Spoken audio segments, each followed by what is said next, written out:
இப்போ தமிழ் புத்தாண்டுல மிதுன ராசிக்கு எப்படி இருக்கு? ஏன்னா என் ஃப்ரெண்டு ஒருத்தவங்க மிதுன ராசி. ஓகே. பர்ட்டிகுலரா அவங்க பார்த்துட்டு இருப்பாங்கன்னு நெனைக்கிறேன். தெரிஞ்சுக்கணும் எல்லாரும். கண்டிப்பா, கண்டிப்பா. அதாவது உடல்நிலை பாதிப்பு அப்படின்னு சொல்லும்போது பெண்களுக்கு வந்து பாத்தீங்கன்னா வயிறு சம்பந்தமான, குதிகால் சம்பந்தமான, 2வது தொண்டையில வரக்கூடிய அந்த இது சொல்லுவாங்கல்ல, தைராய்டு சொல்றாங்க, அது குழப்பி விட்டுருவாங்க. அவன் தெளிவா தான் இருப்பான், இவன் ஏதாவது பேசி குழப்பி போட்டுருவான். இது இப்படி பண்ணு, இது இப்படி பண்ணு, அப்படி பண்ணுன்னு சொன்னா, டேய் நான் ஆரம்பத்திலே கரெக்டா தானடா பண்ணிருப்பேன், நீ ஏன்டா நடுவுல வந்து இந்த மாதிரி குழப்பி விட்டுட்டியாடா அப்படிங்கிற மாதிரி இருக்கும். ஆனா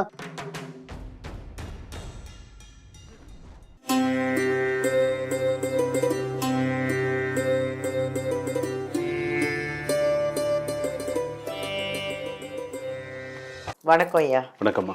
இப்போ தமிழ் புத்தாண்டுல மிதுன ராசிக்கு எப்படி இருக்கு? ஏன்னா என் ஃப்ரெண்டு ஒருத்தவங்க மிதுன ராசி. ஓகே. பர்ட்டிகுலரா அவங்க பார்த்துட்டு இருப்பாங்கன்னு நெனைக்கிறேன். தெரிஞ்சுக்கணும் எல்லாரும். கண்டிப்பா, கண்டிப்பா. அதாவது தமிழ் புத்தாண்டுல மிதுன ராசி அப்படின்னு சொல்லும்போது, ஆனா நான் உங்க ஃப்ரெண்டுன்றதுக்காக சொல்லல, ஆனா பொதுவாவே மிதுன ராசிக்காரங்க மாதிரி ஒரு பாவப்பட்டவங்க யாருமே இல்லைங்க. அவர் ரொம்ப, அதாவது ரொம்ப ஃபிளெக்சிபிளான பர்சன், நல்ல பர்சன் தான். ஆனா என்னென்ன, மிதுன ராசி அப்படிங்கிறது வந்து பாத்தீங்கன்னா ஒரு உபய ராசி அப்படின்னு சொல்லுவாங்க. ஒரு குழப்பமான ராசி, குழப்பங்கள் இருக்கும். சில பேர் வந்து ஒவ்வொரு நட்சத்திரத்துக்கும் உண்டு. அதாவது திருவாதிரை நட்சத்திரம் மிதுன ராசி உண்டு, மிருகசீரிஷ நட்சத்திரம் மிதுன ராசி உண்டு, புனர்பூச நட்சத்திரம் மிதுன ராசி எல்லாம் உண்டு. ஸோ அப்ப அந்த மிதுன ராசி அப்படின்னு வரும்பொழுது இதுல ரொம்ப மோஸ்டா கஷ்டப்படுறவங்க யாரு தெரியுமா? திருவாதிரை நட்சத்திரம் மிதுன ராசி மாதிரி படுற பாடு யாருக்குமே இல்லை. நான் உண்மையை நான் சொல்றேன், அனுபவபூர்வமாகவும் நான் ஒவ்வொருத்தரும், ஏன்னா நான் 30 வருஷமா ஜாதகம் பார்க்கறதுனால என்னுடைய சில விஷயங்கள் சொல்றேன். திருவாதிரை நட்சத்திரம் மிதுன ராசி ஆண்களே உங்களுக்கு மாமனார் மாமியார் வச்சு செய்வாங்க. டிவோர்ஸ் கேஸ்ல நீ எப்படி இன்னொரு கல்யாணம் பண்ணு பாத்துறேன், நீ எப்படி 5 வருஷம்ல 6 வருஷம்ல 7 வருஷம்ல உன்னை நான் கொடுக்கவே விட மாட்டேன்டா, நான் அந்த அளவுக்கு உன்னை வச்சு செய்வேன்டா.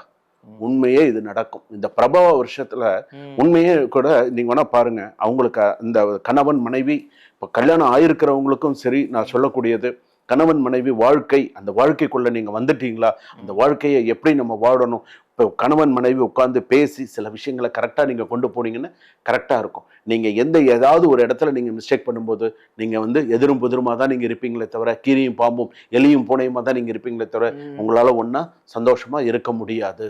ஸோ இதுதான் அந்த மிதுன ராசியோட முதல் விஷயம். 2வது வந்து பார்த்தீங்க அப்படின்னு சொன்னால், குடும்பத்தில் எடுத்துட்டோன்னா நிறைய பிரச்சனைகள் நிறையா இருக்குது. அதுவும் முக்கியமாக டிவோர்ஸ் கேஸ். இப்போ ஒரு பொண்ணோட அம்மா அப்பா இருக்காங்கன்னு சொன்னால் கண்டிப்பாக they will not accept for divorce. போடு, அவன் எப்படி நீ டிவோர்ஸ் கொடுத்துட்டான், அவன் இன்னொரு கல்யாணம் பண்ணுவான். ஸோ அவன் பண்ணக்கூடாது, நீ இன்னும் இழுத்தடி, எவ்வளோ வேணாலும் இழுத்தடி, நம்ம பார்த்துக்கலாம், நம்ம செஞ்சுக்கலாம். எனக்கு தெரிஞ்சு நானும் ஒரு 3 வருஷமா 4 வருஷமா பார்த்துட்டு இருக்கேன். இது 5வது வருஷம் பிறந்துடுது. இன்னைக்கு வரைக்கும் எனக்கு தெரிஞ்ச ஒரு 3-4 பேருக்கு இப்போ வரைக்கும் பொண்ணு சைட்ல இருந்து டிவோர்ஸ் கிடைக்கல. கிடைச்செடுத்தாப்பா, இப்போ கூட ஊர்ல இருந்து வந்து அப்பா கிடைச்செடுத்தாப்பா சார், கிடைக்கல சார், என்ன செய்யறதுன்னு தெரியல, கொடுக்க மாட்டாங்க. ஏன்னா உனக்கு அந்த அதுக்குண்டான அந்த நிறைவு டைம் உனக்கு இன்னும் வரல அப்படின்னு சொல்லலாம். பிசினஸ் வந்து பாத்தீங்க அப்படின்னு பொதுவா மிதுன ராசி அப்படின்னு சொல்லும்போது குழப்பமான ராசின்னு நான் சொன்னேன் இல்லையா. ஜூன் மாசத்துக்கு அப்புறம் ஒரு சில விஷயங்கள் மாறும். ஜூன் மாசத்துக்கு அப்புறம் பிசினஸ்லாம் நல்லா வரும், யோகங்கள்லாம் ஓரளவுக்கு நல்லா இருக்கும், பிசினஸ்லாம் நல்லா பண்ணலாம், செய்யலாம்.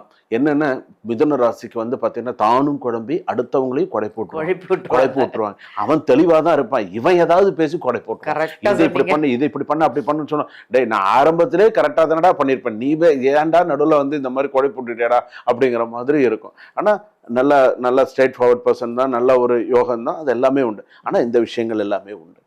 வேலையில இருக்கிறவங்களுக்கு, ஆணா இருந்தாலும் சரி பெண்ணா இருந்தாலும் சரி, அதுவும் ஐடி ஃபீல்ட்ல இருக்கிறவங்களுக்குலாம் ஸ்ட்ரெஸ் அதிகமா இருக்கும். நீங்க ஐடி ஃபீல்ட்ல எடுத்துக்கோங்க, நார்மலா ஒரு பேங்க்ல வேலை பார்க்குறவங்களா எடுத்து ஸ்ட்ரெஸ், இந்த பிரபா வருஷத்துல ஸ்ட்ரெஸ் அதிகமா இருக்கும். சில பேருக்கு வேலை மாற்றம் வருவதற்கான யோகம் இருக்கும். சில பேருக்கு வந்து குடும்ப சூழ்நிலை காரணமாக வேலை மாறக்கூடிய சூழ்நிலைகள் இருக்கும். அரசாங்க உத்தியோகத்தில் இருப்பவர்களுக்கு அந்த சில மாற்றங்கள் வரதுக்கான பணம் கண்டிப்பா பணம் வரும். பணம் வராம இருக்காது, பணம் வரும். ஆனா அந்த பணத்தை கடிகாரத்தனமா வச்சுக்கிறதுக்கு ஒரு திறமை வேணும்ல, அது இவங்க கிட்ட கொஞ்சம் கம்மி தான். ஆண்கள் கூட கொஞ்சம் சிக்கனமா ஓரளவுக்கு இது பண்ணுவாங்க. ஆனா பெண்கள் அப்படி கிடையாது. பெண்கள் வந்து ஒரு சில இடத்துல அதாவது இப்படி இருக்கிறது இப்படி பண்ணிட்டாங்கன்னா கஷ்டம். பெண்கள் பண விஷயத்துல கவனமா இருக்கணும்.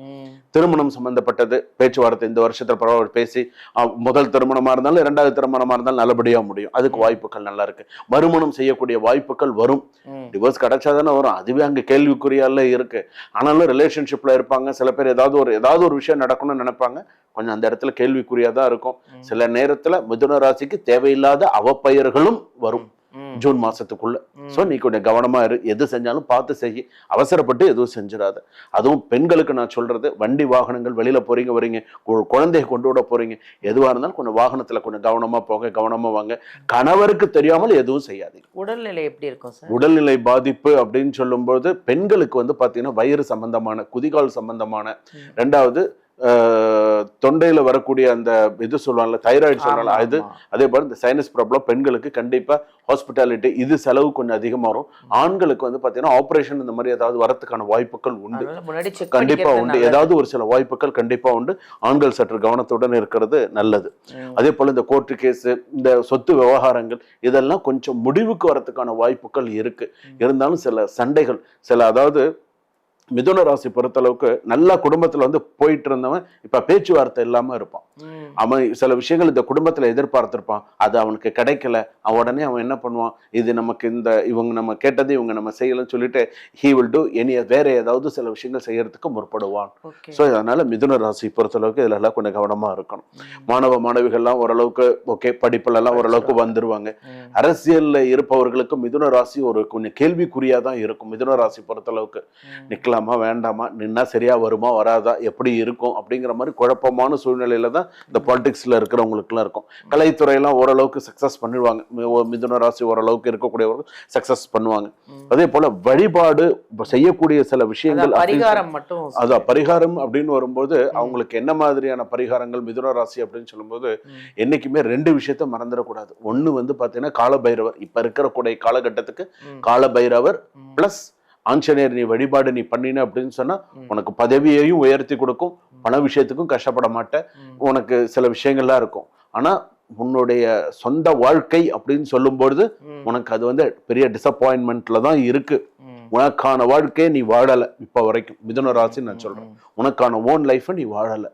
அப்ப இதுக்கப்புறம் நீ உன்னுடைய சில விஷயங்களை யோசிச்சு நிதானிச்சு உன்னுடைய ஜாதகத்தை ஒரு முறை பார்த்து கலந்து ஆலோசிச்சு சரியா இருக்கா, எனக்கு கல்யாணம் நடக்குமா, எப்படி இந்த வருஷத்துக்கு அடுத்து நான் என்ன செய்யணும், என்ன ஸ்லோகம் சொல்லணும், என்ன மாதிரியான சில விஷயங்கள் பண்ணிக்கணும் அப்படின்னு சொல்லி பண்ணிட்டீங்க அப்படின்னா நல்லது.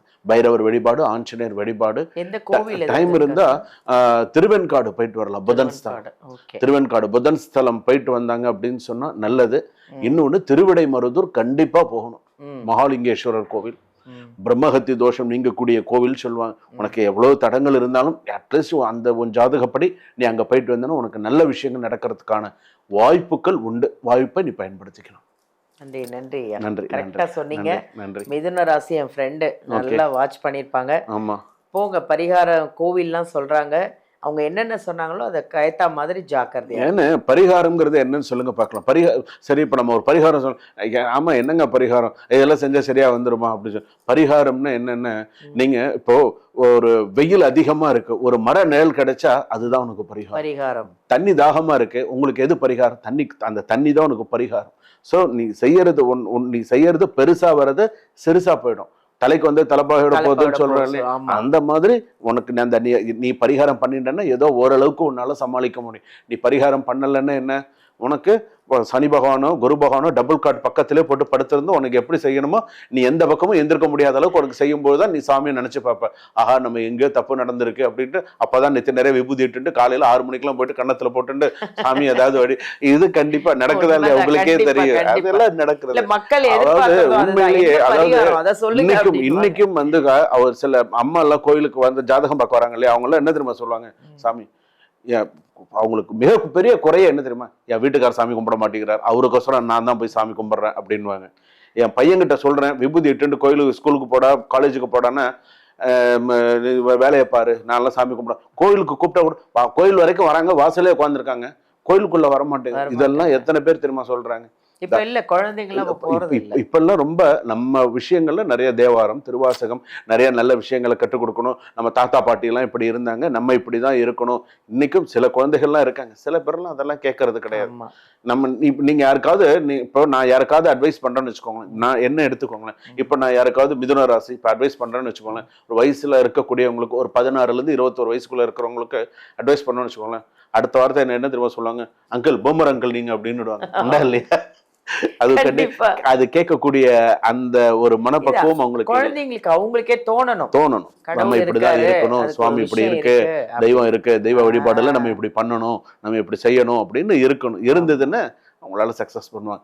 நான் என்ன தெரியுமா நினைச்சுப்பேன், நம்ம சொல்றதை கேட்கல, நம்ம சொல்றது இது பண்ணலன்னு வச்சுக்கலாம், சரி உன்னுடைய கர்ம வினை அவ்வளவுதான், சரி நீ உனக்கு தெரிஞ்சது அவ்வளவுதான். சோ இதுக்கப்புறம் உனக்கு எப்பயாவது ஒரு நல்ல விஷயம் தோணினா அது என்னோட அனுகிரகம் உனக்கு அப்படின்னு தான் அந்த மெச்சூரிட்டி வரும்போது உனக்கு ஒரு இல்லைன்னா உனக்கு வராது. ஆமா. நன்றி நன்றி நன்றி நன்றி. நன்றி.